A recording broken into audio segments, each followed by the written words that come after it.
मैं हूं बाबर। मैं जा रहा हूं भारत को अपना गुलाम बनाने। मैं हिंदुस्तान के दोगलों के साथ मिलकर हिंदुस्तान पे ही राज करूंगा। तो चैनल को सब्सक्राइब कर लीजिए और वीडियो को लाइक करें और पूरा देखें। कहानी शुरू होती है भारत से हजारों किलोमीटर दूर मध्य एशिया में। तारीख थी 14 फरवरी 1483। उस समय का फरगाना, आज का उज्बेकिस्तान में एक ऐसे बच्चे का जन्म हुआ जिसका नाम था जहीरुद्दीन मोहम्मद बाबर। वह तैमूर लंका वंशज था और चंगेज खान का खून उसकी रगों में था, लेकिन उसके पास रहने को अपना घर तक नहीं था।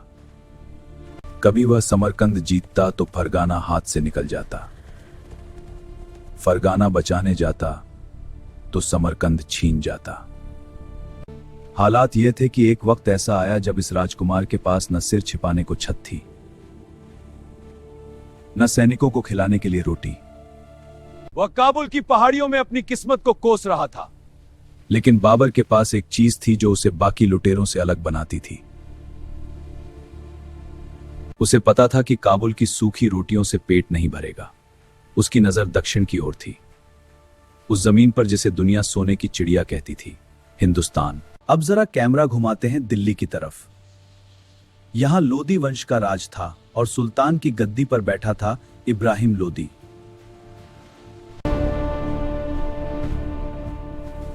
दिल्ली का तख्त लोहे का बना है जिसे कोई हिला नहीं सकता। मैं इब्राहिम इस अजय सिंहासन का रक्षक हूं।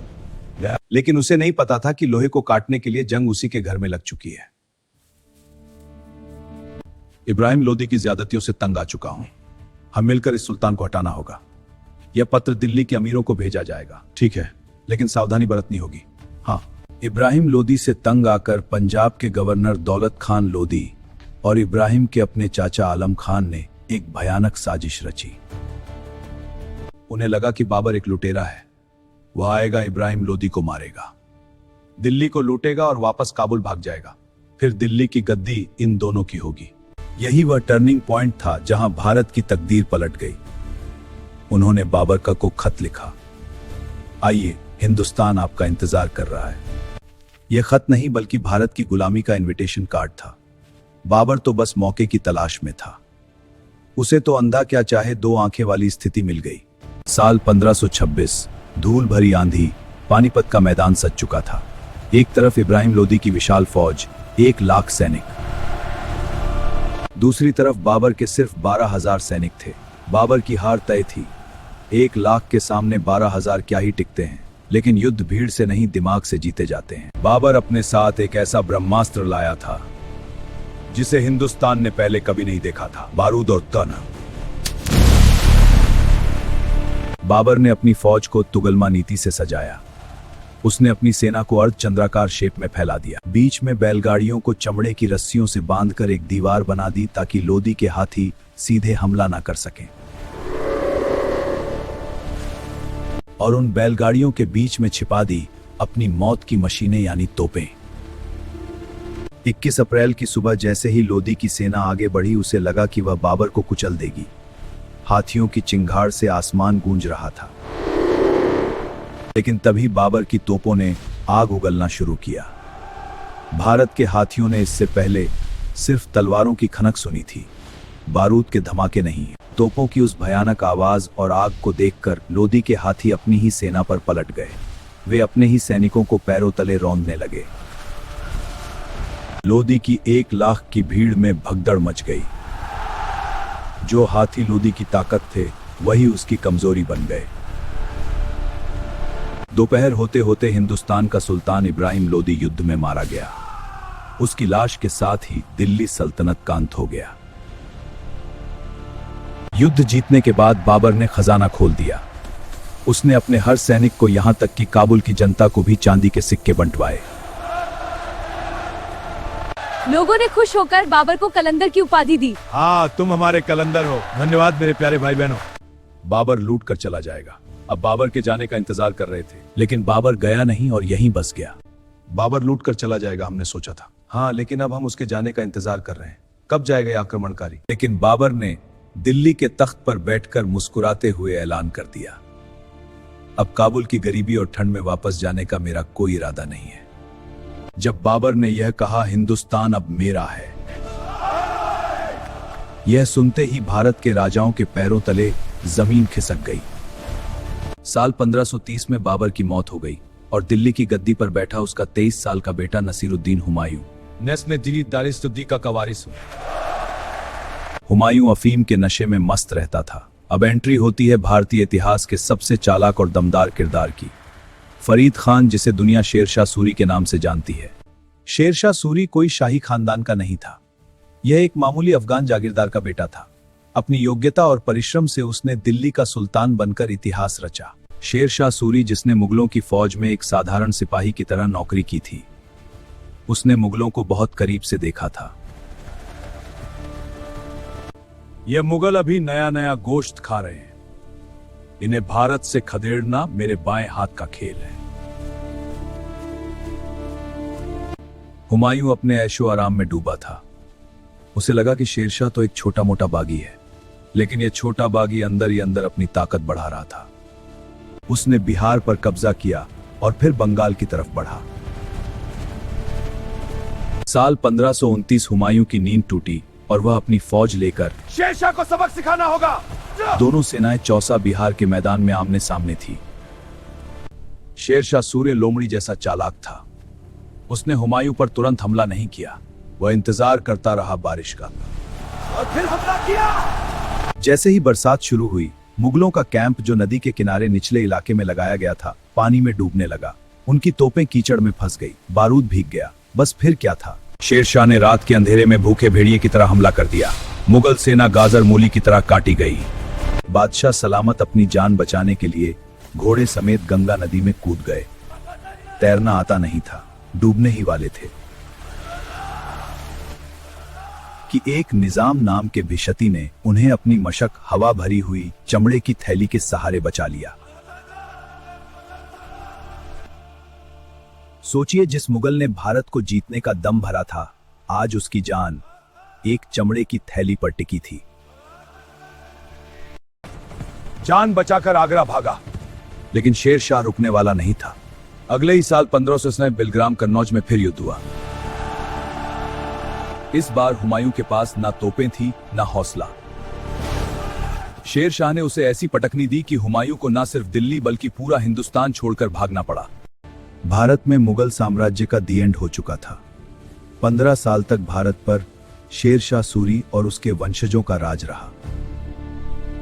शेरशाह ने इन 15 सालों में वह काम कर दिखाए जो मुगल 50 साल में नहीं कर पाए। उसने जीटी रोड बनवाई, रुपया चलाया और डाक व्यवस्था सुधारी। इधर हुमायूं की हालत भिखारी जैसी हो गई थी। वह सिंध और राजस्थान के रेगिस्तानों में भटक रहा। भाइयों मदद दो, जा यहाँ से। अपने भाइयों के पास मदद मांगने गया तो उन्होंने दरवाजे बंद कर लिए। हिंदू राजा राणा वीरसाल ने मानवता दिखाई और हुमायूं को अपने महल में पनाह दी। 15 अक्टूबर 1542 को हमीदा बानो की कोख से एक बच्चे का जन्म हुआ। नाम जलालुद्दीन मोहम्मद अकबर। मेरा लाल जलालुद्दीन मोहम्मद अकबर, जरा विडंबना देखिए। भविष्य का मुगल एयाम एक हिंदू राजपूत के घर में पैदा हुआ था, जबकि उसका पिता बेघर था। शायद यही वजह थी कि अकबर की रगों में कट्टरता नहीं बल्कि भारत की मिट्टी की महक थी। कहते हैं वक्त का पहिया घूमता जरूर है। 1545 में कालिंजर के किले को जीतते समय बारूद के फटने से शेरशाह सूरी की मौत हो गई। शेरशाह के मरते ही सूर्य साम्राज्य ताश के पत्तों की तरह बिखरने लगा। उसके उत्तराधिकारी कमजोर और निकम्मे निकले। तुम निकम्मे हो, सब तुम संभाल ही ले सकते। हुमायूं, जो अब तक ईरान के शाह की मदद से अपनी ताकत बटोर रहा था, उसने देखा कि लोहा गर्म है। 1505 में यानी 15 साल बाद वह वापस लौटा। उसने सरहंद की लड़ाई में सिकंदर सूर्य को हराया और दोबारा दिल्ली के तख्त पर कब्जा किया। मुगल वापस आ चुके थे, लेकिन हुमायूं की किस्मत में सुख ज्यादा दिन का नहीं था। जनवरी 1556 की एक शाम वह अपनी लाइब्रेरी दीन पनाह भवन में किताबें पढ़ रहा था। हुमायूं अजान की आवाज सुनकर नमाज के लिए तेजी से सीढ़ियों से नीचे उतरने लगा और तभी पैर फिसला। वह लुढ़कते लुढ़कते नीचे गिरा और सिर में गहरी चोट लगने से उसकी मौत हो गई। हुमायूं की मौत के बाद मुगल सल्तनत में गद्दी पर बैठने वाला कोई अनुभवी योद्धा नहीं बल्कि 13 साल का एक बच्चा था, जलालुद्दीन अकबर। अकबर को पढ़ना लिखना नहीं आता था, लेकिन उसे इंसानों को पढ़ना बखूबी आता था। अकबर को समझ आ गया था कि हिंदुस्तान पर राज करना है तो हिंदुस्तानियों को गुलाम बनाकर नहीं, बल्कि उन्हें अपना दोस्त बनाकर ही टिक सकते हो। साल 1556 अकबर के सामने था हेमू हेमचंद्र विक्रमादित्य, एक हिंदू बनिया जिसने अपनी मेहनत से दिल्ली की गद्दी छीन ली थी। लेकिन अब यह सिंहासन में और रहेगा, फिर तलवार ही फैसला करेगी। हेमू लगातार 22 लड़ाइयां जीत चुका था, अकबर तो बच्चा था। असली कमान उसके संरक्षक बैराम खान के हाथ में थी। युद्ध में हेमू जीत रहा था, मुगलों के पैर उखड़ रहे थे, लेकिन तभी किस्मत ने फिर मुगलों का साथ दिया। एक तीर हवा में उड़ता हुआ आया और सीधे हेमू की आंख में जा लगा।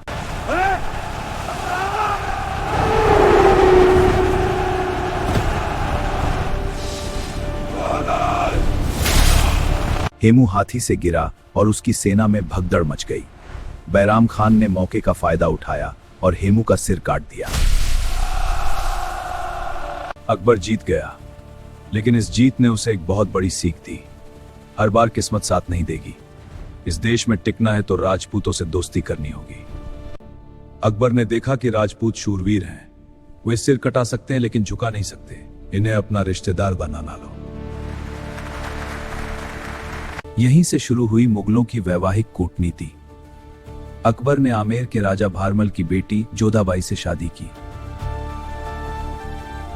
जैसे ही अकबर ने राजपूत राजकुमारी से शादी की, आधे राजपूत तो अपने आप मुगलों के रिश्तेदार बन गए। जो तलवारें मुगलों की गर्दन काटने के लिए उठती थीं, अब वही तलवारें मुगलों की रक्षा के लिए उठने लगी। अकबर ने राजपूतों को अपनी ढाल बना लिया। मान सिंह जैसे योद्धा अब मुगलों के सेनापति थे। अकबर ने जजिया कर हटाया, हिंदुओं को ऊंचे पद दिए और सुलह ये कुल की नीति अपनाई।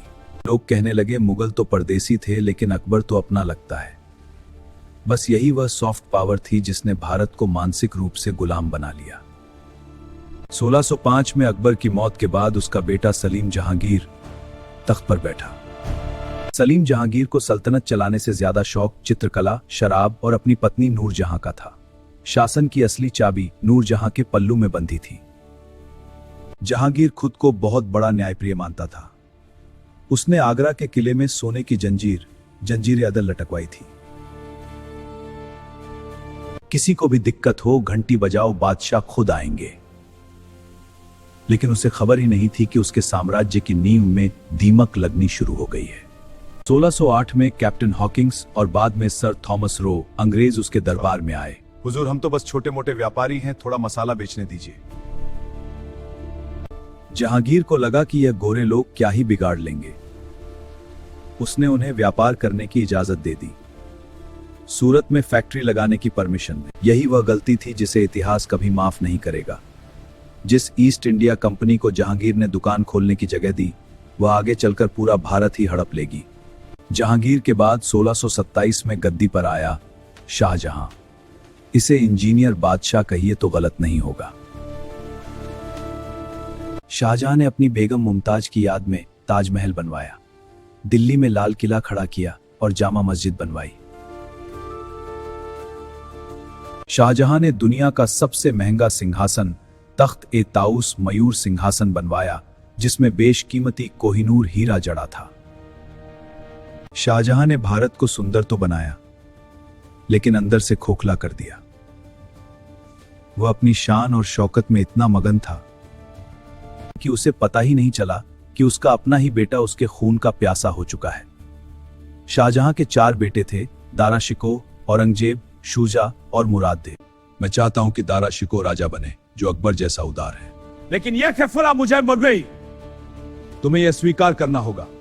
कभी नहीं, मैं इस पर राजी नहीं हूं। शाहजहां चाहता था कि उसका बड़ा बेटा दारा शिकोह, जो अकबर जैसा उदार था, राजा बने, लेकिन उसका तीसरा बेटा औरंगजेब को यह फैसला मंजूर नहीं था। कहा जाता है कि 1658 में औरंगजेब ने अपने ही भाइयों को मौत के घाट उतारा। अब दिल्ली के तख्त पर वो शख्स बैठा था जिसे इतिहास या तो जिंदा पीर कहता है या फिर क्रूर शासक। नाम था मोहुद्दीन मोहम्मद औरंगजेब। अकबर ने जिन राजपूतों को गले लगाकर भारत को जीता था, औरंगजेब ने उन्हें धक्के मारकर खुद से दूर कर दिया। औरंगजेब ने जजिया कर दोबारा लगा दिया। यह आदेश है, जजिया कर सभी गैर मुस्लिमों पर फिर से लागू किया जाए। 3 मार्च 1707 को 88 साल की उम्र में औरंगजेब की मौत हो गई। औरंगजेब की मौत के बाद वही पुराना खेल शुरू हो गया। गद्दी के लिए मार काट। नहीं, अब यह मेरा होगा। लेकिन इस बार मुगलों की गद्दी पर बैठने वाले शेर नहीं बल्कि गीदड़ थे। बहादुर शाह, जहांदार शाह, फर्रुखसियर यह सब नाम मात्र के बादशाह थे। सन 1700 में ईरान का लुटेरा नादिर शाह भारत आया। उसे पता था कि दिल्ली का बादशाह रंगीला 1 नंबर का डरपोक है।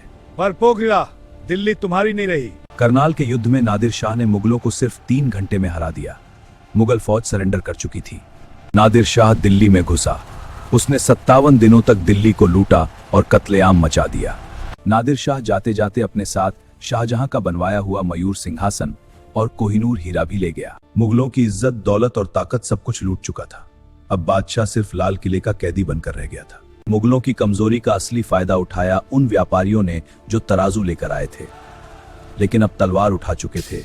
ईस्ट इंडिया कंपनी अंग्रेज।